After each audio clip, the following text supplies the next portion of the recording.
Ayun na nga mga bossing, ito ang problema natin ngayon, sobrang tindi ng pag-uulan ngayon dito. Grabe, meron pang gumuho na dingding diyan sa diyan sa may Forbes Park. Putang ina niyan. Oy, gumuho na yung dingding ng Forbes Park. Baka pwede pasukin na natin yung mga magnanakaw ng mga congressman diyan. May kasabihan nga eh. May kasabihan. Oo, sabi yan daw Forbes Park na yan. Oh, yung Forbes Park. Speaking of Forbes Park. Yung utak ko mabilis talaga eh. Naaalala ko lang. Yung Forbes Park, sobrang secured ng subdivision na yan. Diyan sa may Makati. Oo, Forbes Park. Ano ba pangalan? Ano pa ba ibang tawag dyan sa Forbes Park na yan? Nandiyan dyan. Ano daw yan? Sobrang, ano daw yan? Secured. Hindi daw nakakapasok dyan yung mga magnanakaw. Hindi nakakapasok yung mga magnanakaw. Sabi ko, ha? Talaga, hindi nakakapasok yung mga magnanakaw sa Forbes Park? Oo, hindi daw nakakapasok. Sa gate pa lang daw, hinaharangan na sila ng mga sikyo. O, sino ka? Baka magnanakaw ka. Bawal kayo pumasok dito. Walang magnanakaw dyan sa may Forbes Park. Pero, simula nung naging presidente si Bongbong Marcos, napasok na daw yung Forbes Park ng mga magnanakaw. Oo, napasok na po yung Forbes Park. Dati hindi sila napapasok. Ba't ang hirap banggitin ng Forbes Park? Forbes Park. Oo, napasok na daw ng magnanakaw yung Forbes Park dahil yung mga congressman nung panahon ni Bongbong Marcos, putang ina nagsiyamanan, nakabili ng mga malalaking mga bahay, mansyon, daan-daang milyon ang halaga dyan sa Forbes Park dahil mga magnanakaw sa flood control ng mga punyeta. O dati, yung Forbes Park, gated ano yan, subdivision, hindi ka basta-basta makakapasok. Magnanakaw, wala nakakapasok. Ngayon, wala nang nakakalabas na magnanakaw, nasa loob na lahat. O tang ina niyan. Walang hiya kayo talaga. Oo, galit na galit mga bossing, yung mga lihitimo na taga Forbes Park. Alam niyo dati, noong lumipat si Manny Pacquiao sa Forbes Park, galit na galit yung mga Ispanggole sa Forbes Park. Galit na galit sila, yung mga Ispanggole, Espanyol. Kasi dati exclusive man yan, pinasok daw sila ng Bisaya, nireklamo nila si Manny Pacquiao, gusto nila patapaalisin doon sa Forbes. Hindi daw sila karapat-dapat. Nung paano si Mami Junisha daw, pa-ballroom ng pa-ballroom. Bidyoke daw ng bidyoke araw-araw. Dati ganun sila kahigpit doon. Ganun sila kahigpit doon, ha? Oh, ganun sila kahigpit doon. Ano 'yan? Pag mayroon silang hindi kursunada, magpipetisyon yung homeowners para paalisin ka. Manny Pacquiao na 'yung bilyonaryo na 'yun. Mantakin mo pinipetisyon daw siya noon na paalisin doon dahil daw dapat Espanyol lang daw 'yung nandoon. Walang Diyo na yan. Ngayon, mga bossing, hindi na makapagreklamo. Yung mga Espanyol doon, pucha, yan, pinasok sila ng mga congressman, pinasok sila ng mga magnanakaw, pucha, pati daw yung mga sulat nila sa mga mailbox nawawala dahil sa mga ninanakaw daw netong mga taga-gobyerno taga dyan sa Forbes Park. Buisit na yan. O bumagsak yung dingding dyan sa Forbes Park, mga bossing. O baka gusto nyo nang siningilin. Baka gusto nyo singilin yung mga congressman natin nakatira dyan. Tingnan nyo kung ano mga ulam nila. Sa sarap ng ulam ng mga hayop na yan. Tapos yung mga distrito nila, binabaha. Ha? Binabaha yung kanilang mga distrito, mga bossing. Grabe ang nangyayari ngayon sa buong Pilipinas na baha. Nasaan ang Pangulo natin? Nasaan ang Pangulo natin?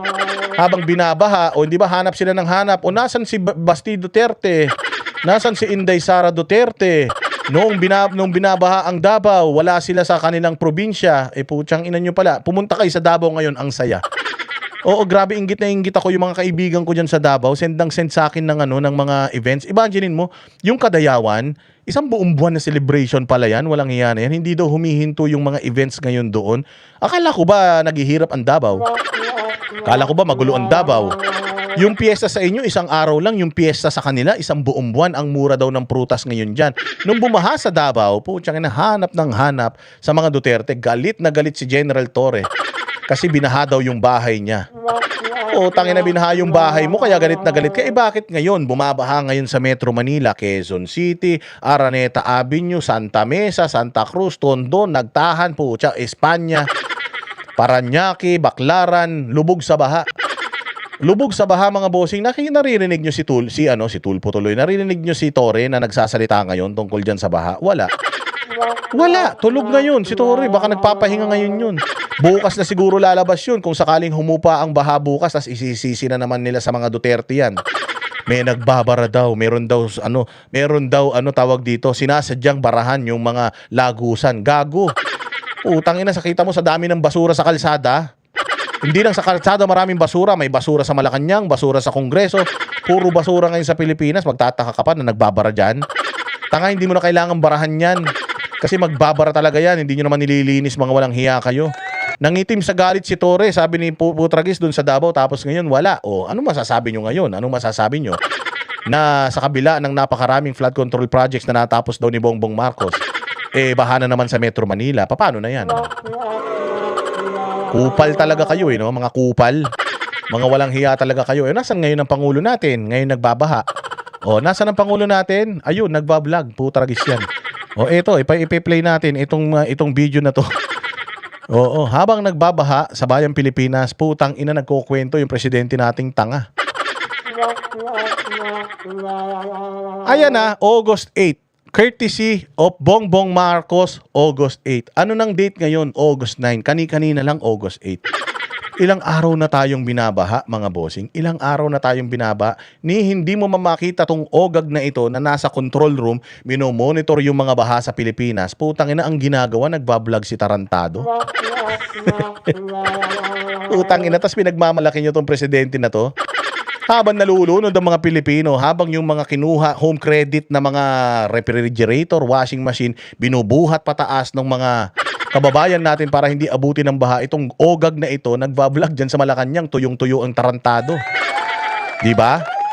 Lin Fungo, magandang gabi sa lahat, Boss Dada. Ingat lahat, back to work na kami. O sige, mag-ingat ka dyan ha. Makinig ka lang, Lin Fungo. Lahat ng mga kaaway ng Pilipinas, putang ina, babanatan natin ngayong gabi. Si Digong noon, bago tumama ang bagyo, may cabinet meeting na. Eto, putyang inan yan, wala nang cabinet meeting, nagbablog ang Tarantado. Ilang araw na tayong binabaha, ilang araw na yung ulan. Simula pa nung Miyerkules, wala nang pasok yung mga estudyante. Miyerkules, Huwebes, Biyernes. Biyernes, putang ina, ang ginawa ng ogag na ito. Imbis na sana, mag-press con. Magandang gabi mga kababayan, ako po ang inyong presidente. Alam ko po na malakas po ang bagyo ngayon at binabaha po tayo. Kapit lang po, parating na po ang tulong ng gobyerno. Inactivate ko na po ang NDRMMC. Na yung mga binabaha na mga lugar ngayon, nagpadala na po tayo doon ng mga rubber boats at nagpadala na po tayo doon ng mga relief goods dahil ang DepEd ay ang DSWD. Sa lahat po ng mga probinsya sa buong Pilipinas, meron na pong mga DSWD warehouse. Lahat ng mga regions, probinsya sa buong Pilipinas, pinakalat na po natin yung DSWD. Para po ang repacking diyan na mismo sa mga lugar ninyo, pag repack bigay na po sa mga taong nangangailangan. Hindi na po manggagaling sa Maynila. Kasi nung panahon ni Pangulong Duterte, ganyan Tapos ginawang automated. Kasi noon, makikita ninyo yung mga nagre-repack ng mga relief goods nakasalampak sa bigas.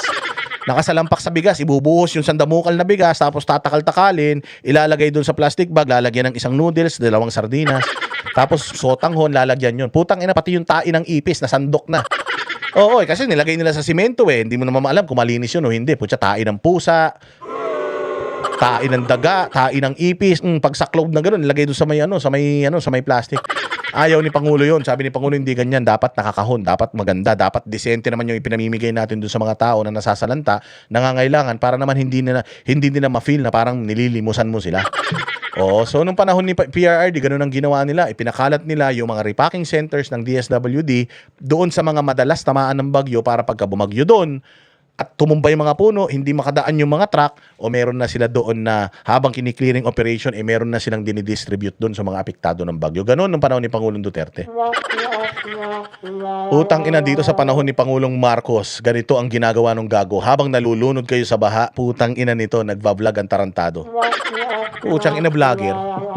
Saan ka makakita? Vlogger, yung spokesperson, Chris VA USA. Congratulations, mapupunta ka sa langit, Boss D. You're a great motivator and eye-opener.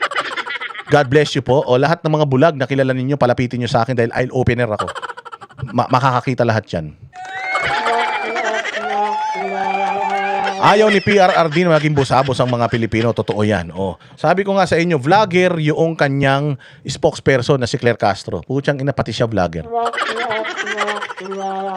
Bongbong. Sa dami ng problema ng Pilipinas, putang ina, may time ka pa mag-vlog?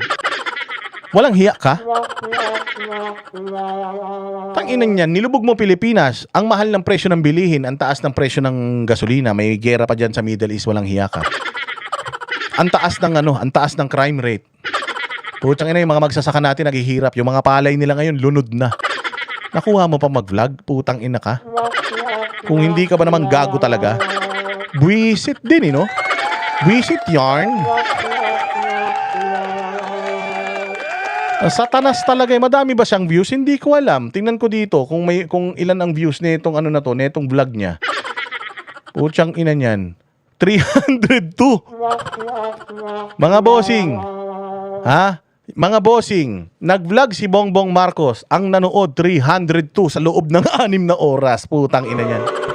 Gago ka talaga, nagsayang ka ng oras, walang hiya ka, imbis na sana tumutulong ka. Imbis sana tumutulong ka dyan sa mga nabaha, nag-vlog ka pa, putang ina mo, ang nanood 302. Ang dami mong troll farm. Napakadami mong troll army. Napakadami mong mga nagko-comment na paulit-ulit na putya ibang mga lahi. Diyan sa mga pages ninyo. Tapos puta ang nanood sa vlog mo, putya after 6 hours, 302. Mas madami pa nanonood sa vlog natin ngayon kaysa sa nanonood kay Bongbong Marcos. Mantakin mo, 6 na oras, in-upload yung video na yan, walang may interest. Cooking alaan. Boss di pa shoutout naman sa amiga kong araw-araw bumabalasubas din kay BBM si Hoy Berlinda Kat Sabrina, mabuhay kayo diyan ha.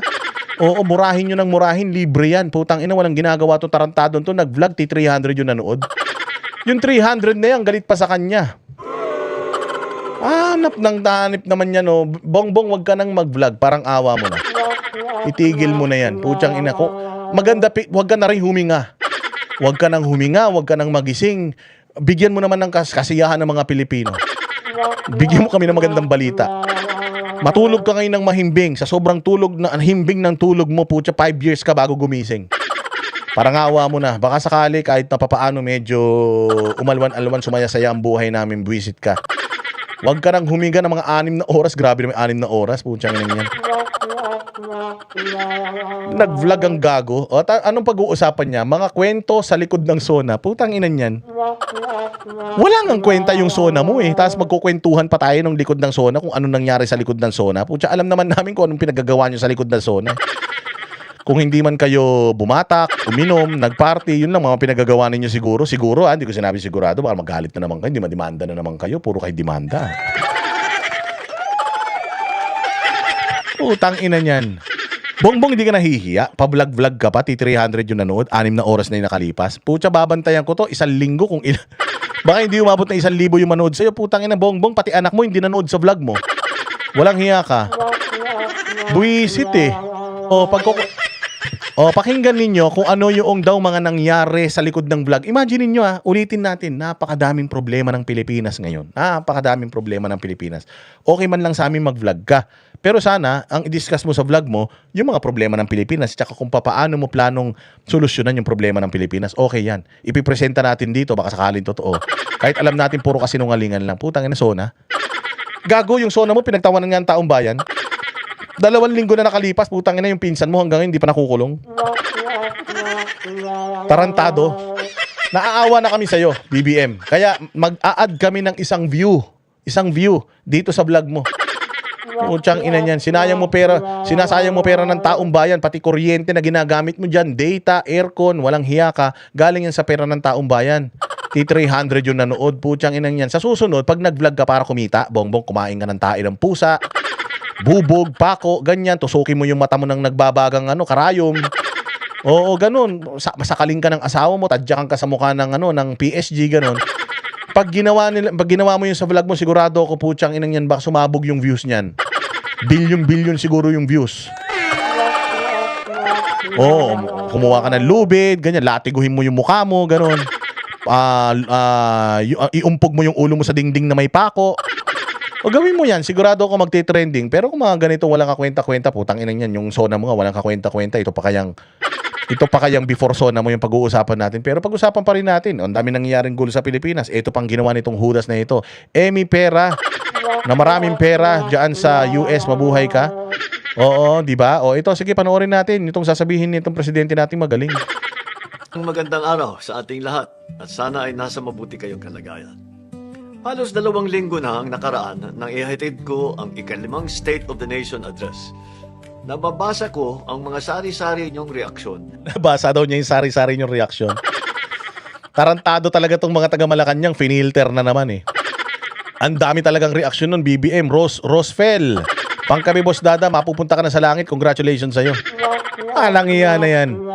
Binabasa daw niya yung mga comment sa kanya. Ilang comment babasahin niya rito? 4. Apat na maayos na comment yung nag-comment sa kanya.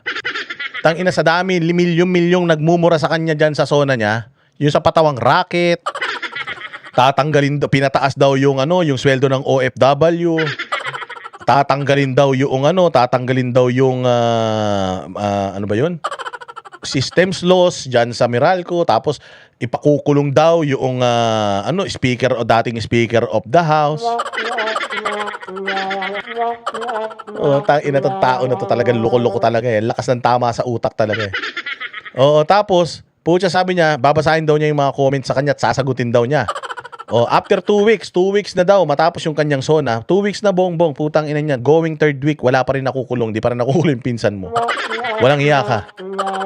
Hindi pa rin nakukulong ang pinsan mo, buwisit ka. Putang ina, kailan ka ba magsasabi ng totoo, bongbong? Kahit yun man lang sana ang totoo. Yung makulong yung pinsan mo, pucha, matutuwa na kami. Kahit isa, may sinabi kang totoo. Hudas ka talaga. At nagpapasalamat ako sa lahat ng sumubaybay at nakinig sa ating mensahe. May ilang katanungan ang ating mga kaibigan na sasagutin ko sa vlog na ito, mula sa paghahanda ko sa zona hanggang sa ilang pang mensahe na ating tinalakay. Una, tinatanong ako kung ako ba ang nagsulat ng aking speech. Ikaw ba ang putang ina mo, wala kaming paki. Kahit ang nagsulat niyan, aso, gagamba, ipaklong, engkanto, putang ina, wala kaming paki, bongbong, ang pangit. Ang pangit. Buwisit ka. Pinagmalaki mo pa yung speech mo, tarantado ka. Walang kwenta. Putang ina niya, ikaw ba ang nagsulat? Puta, palagay ko, ikaw. Bakit? Kasi walang kwenta eh. Paano nyo po ito nasingit? Ito nakakatawa. Paano nyo po ito nasingit sa busy yung schedule? Tangina, busy daw to. Saan naging busy tong gago na to? Alam mo, sa lahat ng busy, ito yung walang ginagawa.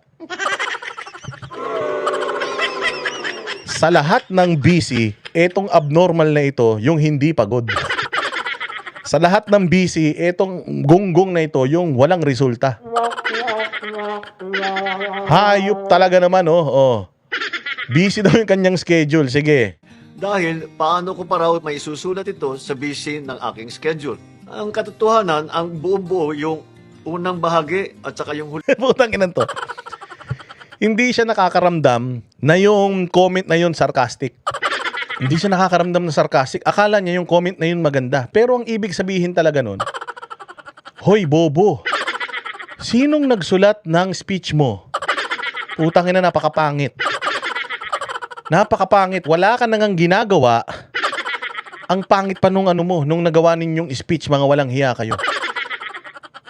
Tapos, ang dating sa kanya nun, maganda. Oo, yung sarcasm, hindi niya na gets yung sarcasm nung message na yun na, papaano mo na isingit sa papaano mo na isingit sa schedule mo yan? Yung parang alam mo yun, alam mo yung kapitbahay mo na mataba, na ang itim na ng liig sa sobrang taba. Tapos pag nakita mo, hoy, tiyang ina, ang ganda mo ngayon ah. Omad yarn.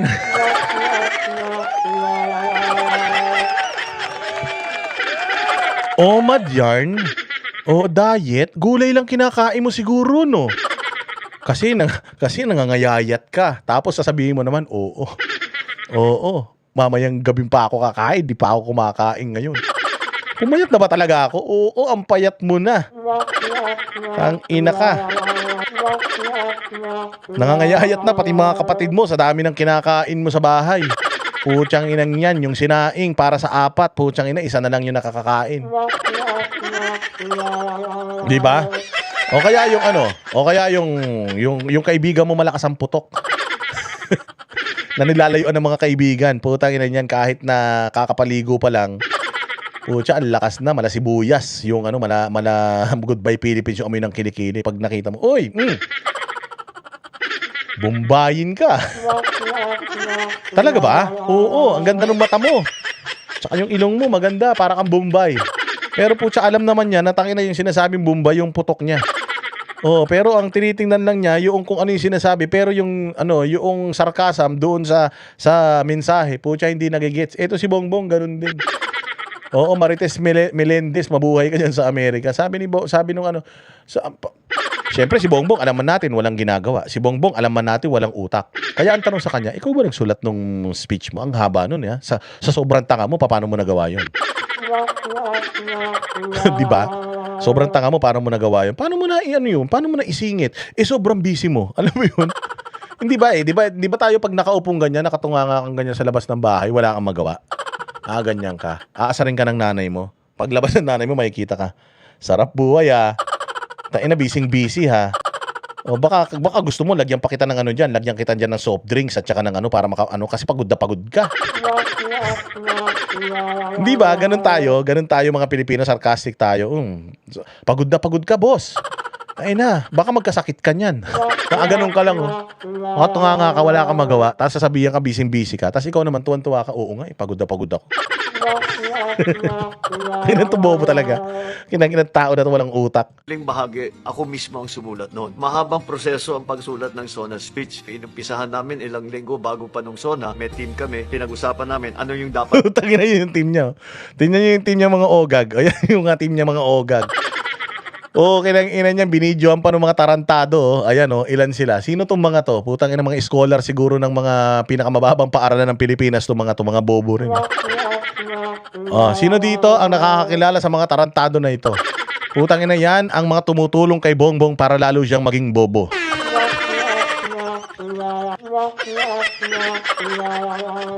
Taragis ka talaga, Bongbong. Walang hiya ka. Dinamay mo pa yung mga tao, pinakita mo pa yung mga muka. Ang ina niyan, wala na, sira na ang mga buhay ninyo. Puro pa kayo mga nakasalamin, mga walang hiya kayo. Akala nyo ikinatalino nyo yan?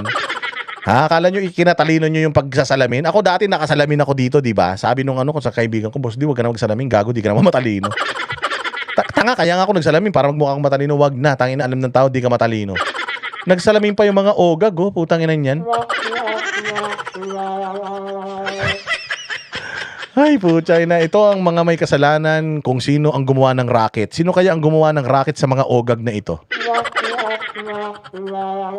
Inan yan. Tingnan mo kung sino gumagawa ng mga speech niya. Puros mga bata, mga walang kwentang tao, hindi mga kilala. Okay man lang sana kung nakita mo dyan yung mga cabinet secretary niya, di ba? Halimbawa, si Dave Gomez. Si Tio Laurel ng Department of Agriculture, yung si Angara ng Department of Education. Nandiyan dyan sana yung AFP Chief of Staff at saka yung PNP Chief. Nandiyan dyan sana yung mga matatalino ng mga tao, sila recto, para mga ekonomista. Nandiyan dyan sana sila, putang ina, makita mo kausap puro bata, mga sanggol yung utak. Puta, kaya naman pala ganun ang nangyari sa SONA speech ng ulol na yan dahil putang ina, puros mga tanga yung kasama. Ay sus! Now you know.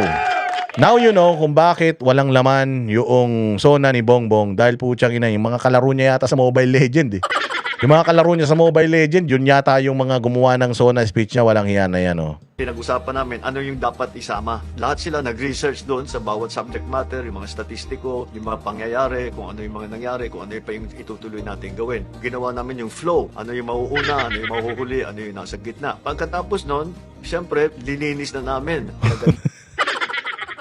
2 weeks daw bago yung SONA, nag-usap-usap na yung mga tanga.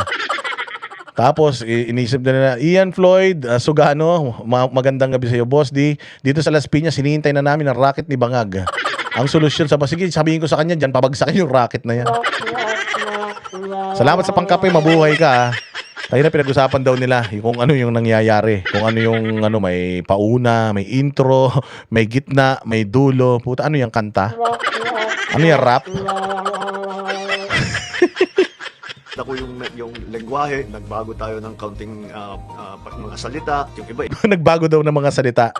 Gumamit siya ng mga salitang masalitang engkanto, salitang demonyo. Oh, tanginan yan. English ko, yung iba, ginawa kong Tagalog. Dahan-dahan, binuo namin. We fine-tuned it so that, alam niyo po, iba ang pagsulat para sa mga babasahin, iba yung pagsulat para sa pagsasalita. Kailangan gawin natin for rhetoric rather than for reading. Ang final na draft, ang pinakahuli ang yung actual na speech na ginamit ko, tiniyak ko na nasa boses ko ang lalabas. Sa boses gago. Tangina mo, kaninong boses yung lalabas kay kay Sir Jack. Tarantado ka. Kaninong boses lalabas? Ikaw mag-i-speech doon. Ikaw yung magbabasa noon. Putang ina. Gusto mo kay Regine Velasquez yung boses na lalabas doon. Gago. Baliw, no? Ang lakas ng tama nitong maman to. Pucha, ano na naman ba yung sininghot mo, boss? Bakit, tamang daldal ka na naman? Ganyan yung kaibigan kong adik eh. Hindi ko sinabi adik siya. Sinabi ko lang ganyan yung kaibigan kong adik. Tamang kwento. Tamang kwento, di mo naman tinatanong. O kaya yung kaibigan ko na yun, pag alam kong palong-palo siya, pag alam kong nakasyabu siya, putang ina, iniiwasan ko eh. Sa kabilang kanto ko dumadaan kasi pag nakita ko, boss dadali ka. Kilala mo si Martin? O si Martin, putang ina, patay na. Hindi ko kilala yung Martin na yun. Maniwala ka, ha? Sino yung Martin, gago? Si Martin, kaklase ko nung kinder. Putang ina mo, kaklase mo yun. Hindi ko naman kaklase, paki ko nun. Wala nga, namatay nga, patay na. Tamang wento ang putaragis na ito. May nagtanong sa akin kung tapos na yung SONA, ako hanggang sa pinakahuling oras, meron pa rin akong binabago. At ang katotohanan, nung lumabas na yung speech ko, meron Hanggang sa huling oras na may binabago pa siya. Utang ina mo, wala nang pagbabago, puro kasi nungalingan lang pinagsasabi no. Ano pa binago mo ron? Abnormal. pa rin akong binago habang ako nagsasalita. Kaya basta't may Habang nagsasalita daw siya, may binabago pa siya. Tang inang tao na ito, no? Sinong gago ang habang nagsasalita yung sinasabi niya, binabago niya pa?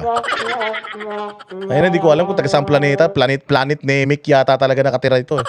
Sabi ko sa inyo, pag ito namatay, ililibing to sa libingan ng mga bobo. Sa libingan ng mga bobo, dadalawa lang sila nandoon. Sila lang ni Lariga doon. Utang inang yan. Isip ako na mas maganda ang pwedeng pagkasabi, yun ang aking ginagawa. Pangalawa, Mr. President, nakailang draft kayo bago nyo ma-finalize? Yan, nakailang draft. Pang ma-finalize. Alam mo yung draft beer yun, beer. Masarap yun, yung draft beer dyan sa Japan. Ang sarap nun. Nakailang draft ka kasi mukha kang lasing. Hindi talaga naiintindihan eh. Hindi niya talaga naiintindihan yung mga comments sa kanya. Akala niya maganda yung comment. President, Mr. President, nakailang draft beer kayo bago nyo ma-finalize ang speech na sabi nyo ba ang lahat ng gusto nyo sabihin? Pucha, kasi para siya lasing, kaya tinatanong kung nakailang draft beer siya. Sa sobrang tanga nito, hindi niya alam na sobrang sarcastic ng mga tanong sa kanya. Mr. President, nakailang draft kayo bago nyo na-finalize yung speech? Pucha, kulang na lang dito, laughing emoji. Laughing emoji lang, pag nilagyan mo laughing emoji to, mafe-feel niya na sarcastic eh. Yung tanong. Pucha, sinagot pa rin niya. Ganun katanga yan. Speech. Sabi nyo ba ang lahat ng gusto nyo sabihin? Naku, ang hirap sabihin kung ilan yung draft. Kasi pinaghati-hati namin. So yung unang meeting namin ay tinignan namin yung unang 1/3. Inayos namin. Tapos susunod na meeting, the next third hanggang sa huli. Ano, sobra naman yung meeting nyo. Sobra naman yung meeting nyo. Hati-hati, installment pa. Installment? Walang iya na yan. Pucha, ganun lang kapangit na, ganun kapangit na speech, in-installment nyo pa. Hindi nyo kaya na isang araw yan. Kahit grade 5, kayang yan eh, kayang gawin niya sa Bayang Bigkas eh. Sa di ba, yung linggo ng wika? Mas magagaling pa yung nagbibigkas ng mga tula sa linggo ng wika kaysa dyan sa katarantaduang sona mo eh. Hanggang natapos namin. Tapos titignan namin yung isang buo. Siyempre, kailangan namin ayusin kasi yung sa simula, masyadong haba. Kasi basta isulat nyo, saka natin aayusin. So, dahan-dahan namin ginawang mas maiksi para naman hindi umabot ng 2 oras kalahati. Ang speech, masyadong mapapagod ang tao. Pati ako, mauubos ang boses ko. Ang kasunod na katanungan, nasabi nyo ba ang lahat ng gusto nyo sabihin? Ang katotohanan, hindi. Marami kaming nailagay na kailangan na namin, hindi namin na maisama. Dahil marami silang inlagay na hindi nila maisama kasi hindi totoo. Sobrang ng daming hindi totoo. Dadagdagan pa ba namin, binawas-bawasan namin ng konti yung kasinungalingan namin. Masyado na mahaba. Kaya abangan na lang ninyo sa susunod na SONA. Wow, may susunod pa? Kumpiyansa ang putang ina. May susunod pa? Bobo ka. Bongbong, yung susunod na SONA mo, pa-exit ka na nun eh. Tanga, excited na kami mawala ka sa Pilipinas noon. Mas lalo wala nang makikinig sa'yo. Gago. Hayop na yan. Oh. Sabi ni Putragis, ang dilim. Ang dilim na naman, makulimlim. May bagyo dito sa channel natin. Pangatlo, ang tikas lagi ng pagdadala nyo ng barong. Antikas daw. Oh, tangina, antikas daw. Siya daw ang gumawa ng speech niya. May mga Tagalog doon. Tapos ito, ang tikas. Ang tikas lagi ng pagdadala ninyo ng barong Tagalog. Sino ang mananahi nyo? Kung sino man yung mananahi at pumili ng damit nyo, tangina, sabihin nyo, tumigil na siya. Mamatay na siya. Mukha kang bangkay. Mukha kang bangkay na gutom dyan sa barong mo.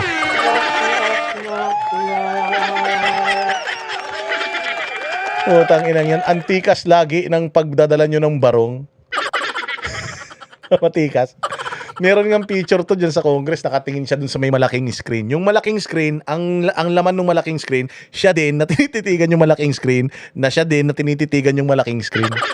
Sabi ko, putang inang to, baliw. Oh. Tinititigan niya yung sarili niya sa screen. Kundi ba ulul ang puta lagis yan? Oh, check mo. Ang dollar sign, ano ba yan? Dapat barong na may biyak sa likod, sabi ni Diego Latigo. Oo, dapat yung barong na may biyak sa likod, parang barong na ni Baron. Yung isuot mo, walang hiya ka. Antikas daw nung barong niya. Ang inan yan, mantakin mo yung sona mo, yung barong mo ang sinisita, hindi yung mga pinagsasasabi mo. Sino? At saka sarcastic na naman to. Sino ang pumili ng barong mo? Pucha, kung sino man magpalit ka na ng pumipili ng barong mo, ang pangit. Ang mananahi, pumili ng damit ninyo. Ang mga damit ko, mga lalo na mga barong ko, ay ang kapatid ko si Irene. Siya ang naghahanap, laging naghahanap yung pag may nakita siya na magandang barong o magandang damit. Ano ba yung magandang barong? Ipare-parehas maitsura ng barong. Puti, may mga embroidery na ganyan. Paano mo masasabi kung kailan pangit ang barong? Pangit lang yung barong pag puro mancha. Diba? May mancha na spaghetti rito, ganyan. May mancha rito na mangga. O yun, pangit yun. Siguro yung barong papangit siya kapag punit-punit. O kaya yung, halimbawa, yung mga pinyan, yung naninilaw na. Yun, pangit na yung barong na yun. Tanginan yan, isa man itsura ng barong. Kulay puti, kita yung loob. Diba? Paano mo masasabing maganda yung barong? Putsang inang yan, yung patay nga, barong din ang suot dahil yung barong, walang binabagayan yun eh. Patay o buhay, maayos tingnan yung barong.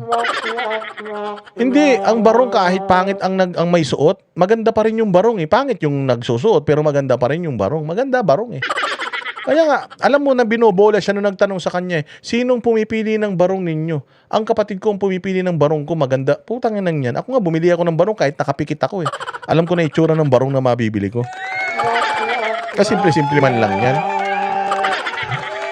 Di ba ang barong naman hindi katulad ng Amerikana na nakakontur sa katawan mo. Yung barong medyo loose yan eh, hindi ba? So kailan nagiging maganda ang barong? Ang barong lagi namang maganda yan. Anak ng tinapay yan, BBM. T300 na lang nanood sa vlog mo, tapos putya ang nagko-comment, 4, abnormal pa. Walang Diyo. Ay kukunin niya, sasabihin niya, gamitin mo ito. Siguro mga 1 month before nung SONA, meron na siyang pinadala na barong, sabi niya, ito 5 magandang barong, mamili ka. Pang-4, ano ang special preparation ni PBBM sa araw ng SONA? Dapat pag araw ng SONA ay wala nang kailangan gawin. Dapat pinagnagahanda na lang ako ng sarili ko. Oh, tinan mo kung di mo ogag. Sabi niya, nagsasalita na daw siya. May binabago pa siya. Tapos ngayon na naman sasabihin niya, dapat sa araw ng SONA, wala ka ng ibang dapat gawin. Wala na daw dapat planchado na yung speech, planchado na lahat, wala ka nang dapat gawin. Pero siya kanina, sabi niya kanina, kahit na last minute may binabago pa siya. Pucha, ano ba talaga? Ano ba talaga? Totoo, boss. Wala nang dapat gawin o kahit na nagsasalita ka na may binabago ka pa rin. Putang ng utak yan. Ganito utak kapag katuyot eh. Para sa pagtalumpati, para sa pagbigay ng SONA. Halos sa hating gabi na kami natapos ng Sabado, tinapos ko na. Sabi ko, ayusin na natin to. Ito na yung final draft. Buong araw ng linggo, pinapractice ko. Tinatiming namin kung gaano kahaba, pinapractice ko na. Yung practice na nakatayo sa podium, may mikropono, pati yung boses ko, pinapractice ko na lahat. Pagdating ng Lunes, pati na yung boses niya, pinapractice niya na. Nag-vocalize pa ang ogag na ito.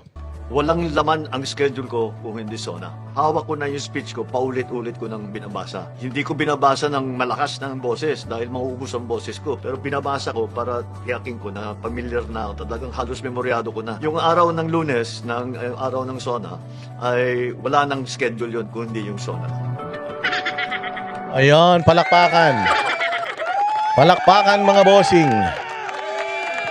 So sa kabila ng kinakaharap natin na mga dilubyo sa bayang Pilipinas, ayan ang ginagawa ng magaling na presidente natin, mag-vlog. Habang binabaha ang bayang Pilipinas, dumadami ang utang natin, utang inang yan. Ang ginagawa ng presidente natin, nagva-vlog. Kami ang boses ng masa, hindi natatakot. Katotohanan lang, di kami nalulunod. Walang bahid ng sismis, lahat ay totoo. Kahit sino ka pa, pag mali ka babanatan ka. Walang pinipili kulay, wala kaming kinikilingan. Basta para sa bayan, kami lalaban. Pag tama palakpakan, pag mali banatan. Di matitinag, di matatakot, para sa bayan tuloy ang sigaw. Sa harap ng kamera, walang halong takot. Mga baluktot, lahat kayo'y tutumba.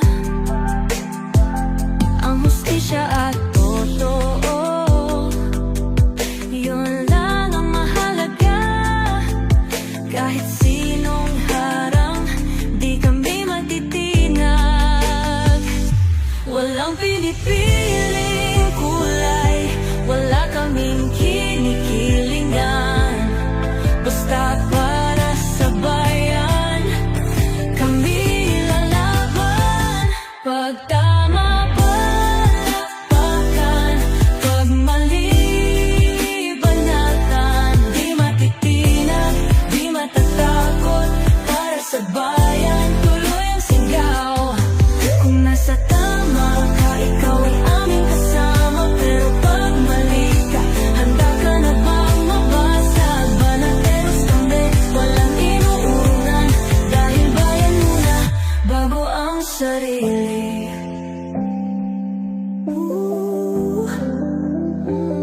Bago ang sarili.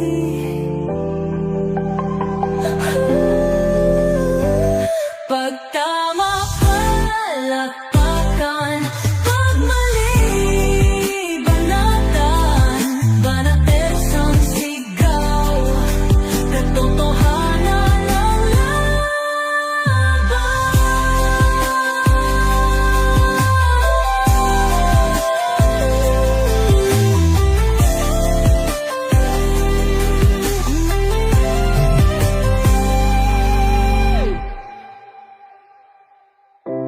Sa harap ng kamera, walang halong